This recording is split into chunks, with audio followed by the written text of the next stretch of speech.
सरकार तीन तोंडाचा, ही तीन तोंडा आम्हाला कधी वर सरला द्यायचा नाही. तर लांब जाऊ नको, लांब जाऊ नको. 27 बेगीन यायचा. पुढल्या वर्षी आम्ही तुमच्या दारी नाही. या बीजेपी सरकारला सांगतो, तुम्ही आमच्या दारी येशीला. पर्रेकर चीफ मिनिस्टर होता त्यावेळी आम्हाला उत्तर दिला होता या धनगर समाजाला आणि सांगला होता तुम्हाला एसटी देतो, तुम्ही त्या भागात असं त्या ह्या भागात या. तेव्हा आम्ही काँग्रेसीत होतो, त्यावेळी आम्ही काँग्रेसीत होतो. आणि ह्या पारेकराच्या उत्तरात लागून मी 70 सेवा संघ घेऊन आणि उन्नती मंडळाला घेऊन माझ्या बहिणी भावांना, माझ्या तरुण पिढ्याला पर्रेकरांनी सांगला तुम्हाला एसटी देतो, तू लक्ष्मण कोळेकर तिकडं आहात इकडं ये.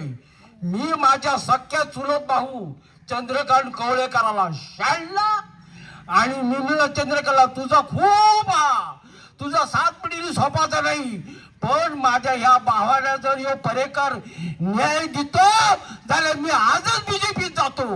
आणि सगळ्यांना घेऊन पंजत आझाद मध्ये पर्रेकरला यांग मारली आणि सांगली आम्हाला एसटी करतो म्हणून. रे माझ्या मागल्या पर्रेकर आला करतो म्हणून सांगला. पर्रेकराची मागणी मग कोण आला? पारसेकर आला, आम्हाला दिल्लीत घेऊन गेला आणि आम्हाला शाल घातला. कुठे रे माझ्या तान्यानो? त्याची मागणी कोण आला? डॉक्टर प्रमोद सावंत आला. अरे माग जेव्हा इलेक्शन होता 22ला केप्या भागात मीटिंग घेतली. ह्या आपल्या सीएमाने म्हणाला तुमची 2 महिन्याची आधी एसटी करून देतो का? मी मत गेलो नाही. मी हे सरकार तीन तोंडाचा, ही तीन तोंडा आम्हाला कधी वर सरला द्यायचा नाही. तर आम्हाला दामून राहतील. जर ह्या जो प्रकार या पार्सेकरांनी प्लांट घातला तो जर तुम्ही जर बंद करीत नाही तर आई काशीच्या नावान, म्हालच्या पांढरीच्या नावान आणि ह्या माझ्या तरुणाच्या नावाने सांगतो आम्ही आंदोलन करू आणि भंगारिष्ठाला पंचच्या आदतमध्ये बसून.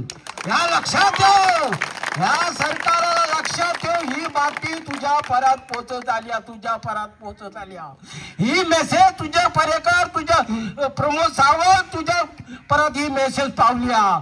लांब जाऊ नको, लांब जाऊ नको. 27 बेगीन यायचा. पुढल्या वर्षी आम्ही तुमच्या दारी नाही. या बीजेपी सरकारला सांगतो तुम्ही आमच्या दारी येशीला येशीला. पण ह्या माझ्या मुलाबाळांचा शराब येऊ नको रे माझ्या तान्या. अरे आम्ही जीवाला जीव देणार, राना वनात पाहणार, झाडा पेडात राहणार. ह्या धनगराला कष्ट केलेला धनगोर मी, नाचण्याची भाकरी खाऊन दिस काढलेला धनगोर मी. आणि ह्या माझ्या धनगराच्या ह्या पोरग्याला माझ्या अन्याय होऊन मी देणार नाही. म्हणजे हे सरकार ह्यो कोरोना गेला, कोरोना मरत हो.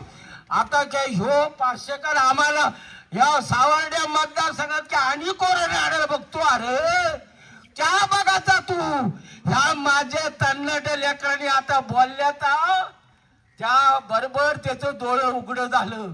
होईल ते 15 दिवसाची तुला डेडलाईन देतो आम्ही.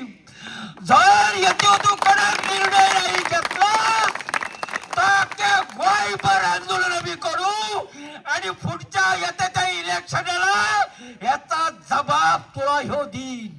त्याच्या अगोदरच कशी तो मला 15 दिवसातच निर्णय होईल असं म्हणायचं. आणि मी शाबासकी देतो ह्या पंचायतीला, ह्या पंचायतीचा सरपंच पण तुम्ही एकजुटाने इथं राहिला असा. ह्या बाकी काही होईत नाही. देव या पंचायतीच्या पंच मेंबर सरपंच तुम्हाला दूधसागर कधी कमी पडून देणार नाही. आज तुम्ही ह्या लोकांच्या बरोबर राहिला असा. गोयात अशा कमी पंचायती आता त्या लोकांबरोबर राहत नाही कारण वहिनी पावर येतो पैसा येतो म्हणून त्या हलत्यात पण ह्या पंचायतीला सगळ्या पंच मेंबरांना आणि गावच्या नागरिकाला मी काळजातल्या देव बरं करू मागतो आणि आमच्या दूध सागराला मागतो मुला बाळावनी ह्या पंचायती तशा आमच्या कार्यकर्ती ही तरुण पिढी हो तुम्ही आशीर्गाव गाळा आणि ह्या लोकांनी आम्ही इथं धनगर समाजच म्हणून आलो नाही इतर आमचे नाईक भावना ख्रिस्ताव भाव ह्या सगळ्या लोकांचा याला पाठिंबा आहे सगळ्या समाजातले सगळ्या काळचे धनगर कोकण नाईक सगळ्यांना मी काळजातल्या देव बरोबर म्हणतो